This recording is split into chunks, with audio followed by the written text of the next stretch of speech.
अस्सलाम वालेकुम। सीखो सब कुछ में खुश आमदीद। दोस्तों, आज हम quickly change case of text का यूज करना सीखेंगे माइक्रोसॉफ्ट वर्ड में।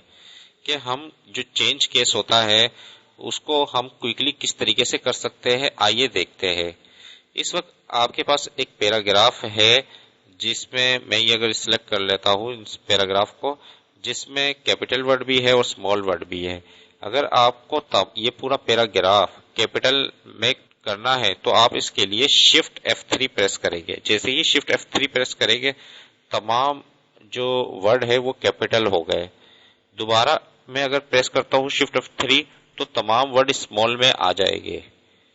ये पहला जो था वो अपर केस था, सेकंड ऑप्शन जो है वो लोअर केस है, थर्ड ऑप्शन अगर मैं शिफ्ट F3 प्रेस करता हूँ तो ये प्रॉपर हो गया।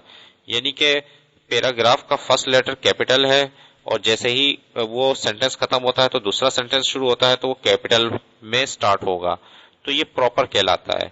यानी कि शिफ्ट F3 के जरिए हम तीन तरह के चेंज कर सकते हैं केस को। वो एक फर्स्ट जो है वो है अपर, सेकंड लोअर और थर्ड प्रॉपर। आइए देखते हैं इसको हम अगर शॉर्टकट की ना यूज करें तो इसको कैसे यूज किया जा सकता है। इसके लिए आप जब रिबिन पर आएंगे तो यहाँ आपके पास ये ऑप्शन नजर आ रहा है होम पर, जो कि चेंज केस का ऑप्शन है। आइए इसको देखकर सेंटेंस केस करेंगे तो सेंटेंस केस हो जाएगा क्योंकि ये ऑलरेडी था। लोअर किया तो लोअर हो गए, इसी तरीके से मैंने अपर केस किया तो अपर हो गया तमाम वर्ड। और अगर मैं कैपिटलाइज ईच वर्ड करूंगा तो हर वर्ड जो है वो जब शुरू होता है तो कैपिटल होगा, बाकी स्मॉल हो गए। तो ईच वर्ड क्या हो गया, कैपिटल हो गया।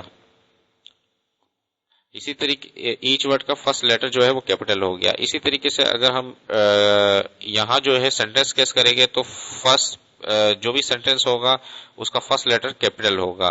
देखिए चेंज केस कितना जबरदस्त ऑप्शन है, आप जल्दी से इसको अपने टेक्स्ट को चेंज कर सकते हैं।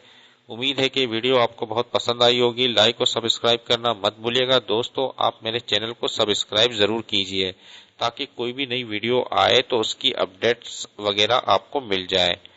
Thanks for watching. Allah Hafiz.